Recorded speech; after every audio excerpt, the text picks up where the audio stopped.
نہیں ہو رہی ہوگی. تو اس معاملے میں ہم لوگ اس اتنے بڑے فیکٹ کو اگنور کر دیا کرتے ہیں کہ جب اللہ تعالیٰ سے دعا مانگی ہے تو کوئی شے مانگی ہے، اللہ سے کچھ طلب کیا ہے اپنے رب سے، وہ طلب جو کیا ہے کیا وہ ٹھیک کیا ہے؟ سب سے پہلا یہ امپورٹنٹ فیکٹر ہے جس کو ہم نظر انداز کیا کرتے ہیں. دیکھیے میں آپ کو اپنے بارے میں ایک بات عرض کرتا چلوں کہ میں نے پہلے بھی یہ بتایا تھا کہ 45 سال میری عمر ہو چکی ہے، اور مجھے اپنی 45 سال کی زندگی میں کوئی ایک دن، کوئی ایک لمحہ بھی ابھی تک ایسا نہیں ملا جس میں نعوذ باللہ اللہ تعالیٰ پر کوئی الزام دھر سکوں. عام طور پہ ہم کیا کرتے ہیں ایسے کہ اللہ نے نہیں دیا مجھے، لوگ جذباتی ہو جایا کرتے ہیں اور اس قسم کی باتیں اکثر ٹوٹ جایا کرتے ہیں، انسان کیا کرتے ہیں. مجھے اپنی زندگی میں کوئی ایک لمحہ ایسا نظر نہیں آیا،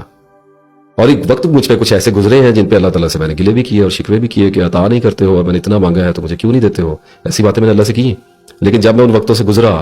اور اللہ تعالیٰ نے ذہنی پختگی عطا کی اور علم عطا کیا، الحمدللہ رب العالمین، اور میں نے اس گزرے ہوئے وقت میں واپس جا کر، کیونکہ جو وقت گزر چکا وہ غائب نہیں ہوتا، وہ ہمارے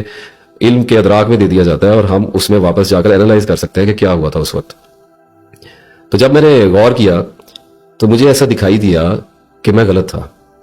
اب آدمی غلط کیسے ہوتا ہے کہ آدمی کو اپنی ذات سے ہمدردی ہوتی ہے، سیلف سمپتھی ہوتی ہے، اور 99% آدمی جو شے مانگ رہا ہوتا ہے وہ اگر غیر جانبدار ہو کر پوری یکسوئی کے ساتھ اس پر غور کرے تو اس کو یہ دکھائی دے سکتا ہے کہ یہ شے میرے لیے ٹھیک نہیں ہے، یا اس شے یا شخص کے مانگنے کے پیچھے میرے اندر لالچ کار فرما ہے. بعض حالتوں میں بغض، کینہ بھی اور حسد بھی کار فرما ہوتا ہے، اور بہت ساری ہماری جبلیات ہوتی ہیں جو ہمارے دل کے اندر ایک طلب پیدا کرتی ہیں، ڈیمانڈ پیدا کیا کرتی ہیں. تو سب سے پہلا فیکٹر جو ہمیں دعا مانگتے ہوئے پوری طرح سے جانچ لینا چاہیے، پرکھ لینا چاہیے کہ ہم جو شے اللہ سے مانگنے جا رہے ہیں، کیونکہ اللہ سے مانگنا ہے، اللہ سے جب ہم کوئی شے مانگ لیتے ہیں تو اس کا مطلب یہ ہے کہ بندے کو پتہ ہونا چاہیے کہ اس کے لیے ضرورت ہے کہ نہیں ہے، اس کے لیے جائز ہے کہ نہیں ہے. اور بعض صورتوں میں اگر اس کو جائز بھی دکھائی دیتی ہے تو کیا اس دعا کے مانگنے سے کسی کی حق تلفی تو نہیں ہوتی؟ اور کیا اگر وہ دعا مانگ رہا ہے تو وہ کسی گلٹ کی وجہ سے، یا کسی کے خلاف حسد کی وجہ سے، یا اپنے ماضی کے کسی پچھتاوے کی وجہ سے، یا کسی کی دشمنی کی وجہ سے؟ بعض اوقات لوگوں نے کوئی ایسے دکھ ہمیں دیے ہوتے ہیں جن کی وجہ سے ہم کچھ ایسی دعائیں مانگتے ہیں جو دیکھنے میں تو بظاہر بڑی معصوم اور بے ضرر دکھائی دیتی ہیں، لیکن اگر وہ قبول کر لی جائیں تو کچھ دوسرے لوگوں کی زندگیاں الجھ کر رہ جائیں گی اور تباہ ہو جائیں گی. تو ایک تو میری آپ لوگوں سے گزارش ہے کہ جب دعا مانگتے ہیں تو اپنی عقل کو روشن رکھا کریں،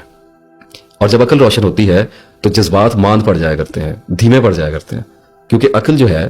یہ ایموشنل نہیں ہوتی، انٹلیکٹ فیکٹ بیس ہوتی ہے، یعنی عقل دلیل کے ساتھ چلتی ہے. اس پر میں پہلے تفصیل سے بات کر چکا ہوں بہت ساری ویڈیوز میں. اچھا، اب یہاں سے ہم گزرے تو میں آپ کو ایک شیورٹی دیتا ہوں کہ اگر ہم 99% غور کرنے میں، فار ایگزامپل 90% بھی اگر ہم غور کر کے انویسٹیگیٹ اور انکوائر کرنے کے بعد یہ دیکھ لیں کہ جو ہم اللہ سے مانگنے جا رہے ہیں کیا وہ درست ہے یا نہیں، تو میں آپ کو یقین دلاتا ہوں کہ ہماری 90% دعائیں جو ہیں وہ ہم اللہ سے نہیں مانگیں گے. اب یہاں تک آ گئے تو پیچھے بچ کی 10% دعائیں جو بالکل عین ضرورت کی ہوں گی، جیسے رزق کی تنگی کا آدمی شکار ہو جایا کرتا ہے. بعض لوگوں کی وہ اولاد کی بڑی تمنا ہوتی ہے، بیٹیاں ہوتی ہیں تو بیٹوں کی تمنا ہو جاتی ہے، بیٹے ہو جائیں تو بیٹیوں کی تمنا ہوتی ہے، دونوں نہ ہوں تو پھر کسی کی بھی تمنا پیدا ہو جایا کرتی ہے. اور بعض دفعہ کوئی ایسی جسمانی بیماری لگ جاتی ہے جو آدمی بالکل برحق ہوتا ہے کہ اللہ تعالیٰ سے اس کی شفا مانگے. اور ثابت تو میں یہ بھی کر دوں گا، ایک مقام آتا ہے کہ خود ہی کو کر بلند اتنا کہ ہر تقدیر سے پہلے خدا بندے سے خود پوچھے بتا تیری رضا کیا ہے. تو بہرحال وہ تو بڑی اوپر کی ایک جگہ ہے، لیکن بات کرنے کا ایک مقصد یہ ہے کہ جتنا غور و خوض کرتا چلا جائے گا زبان اتنی خاموش ہوتی چلی جائے گی. مطلب اس کا یہ نہیں ہے کہ مانگنے سے آزاد ہو جائے گا. اللہ سے نہیں مانگے تو اللہ تو غصہ کر جاتا ہے، مانگنا تو اللہ سے ہے. اور یہ کوئی ایسی بات نہیں ہے کہ فار دی سیک آف اللہ مانگنا ہے، اپنی ضرورت بھی پڑتی ہے، کچھ شارٹ ٹرم ضرورت پڑ جاتی ہے دعائیں مانگنے کی، آخرت کی دعائیں تو ہر حالت میں مانگنی ہی مانگنی ہے. تو اب بات ہم یہاں تک لے کے آئے کہ کچھ دعائیں ایسی ہوتی ہیں کہ ساری انکوائری کرنے کے بعد، ساری انویسٹیگیشن کرنے کے بعد ہم اس رزلٹ پہ پہنچتے ہیں کہ ہمیں اللہ تعالیٰ سے یہ دعا مانگنی ہے. اس کا مطلب یہ ہے کہ اب ہم یکسو ہو گئے اللہ تعالیٰ کے ساتھ. تو اب جب ہم دعا مانگیں گے یکسو ہو کے تو ہماری جو انداز دعا ہے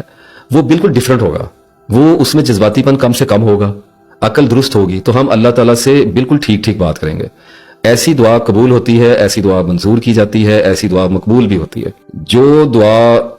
آپ اللہ سے مانگ رہے ہیں اس میں جذبات کا عمل دخل ہونا بھی ایک حد تک ضروری ہوتا ہے. رو کے نہ مانگی جائے تو عقل کی دعا کا بھی کوئی فائدہ نہیں ہے.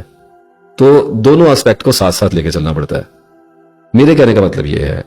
کہ اگر بہت دکھ پہنچا ہے یا کسی شے کی بے پناہ طلب اپنے اندر پاتے ہیں اور زندہ رہنا مشکل ہوا جاتا ہے اور یہ پتہ چل گیا ہے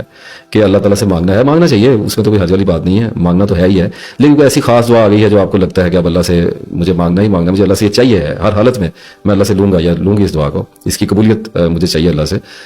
تو پہلے تو رو کے مانگ لیجئے، گڑ گڑائیے اللہ کے آگے، التجا کیجئے اور گریہ زاری کریں، اور جتنی کر سکتے ہیں، اور کوئی ایک دن کر سکتا ہے، کوئی 2 دن کر سکتا ہے، کوئی ہو سکتا ہے 1-2 مہینے ہی اللہ کے آگے سر بر سجود رہے اور اس کے آنسو بہتے ہی چلے آئیں، تو یہ تو مقدر کی بات ہے کہ اللہ نے کس کو اس کی آنکھوں میں کتنا پانی رکھا ہوا ہے، مزاج ہوتا ہے، پھر بہت کچھ اس میں کاؤنٹ ہو جاتے ہیں، بہت سارے فیکٹر ہوتے ہیں۔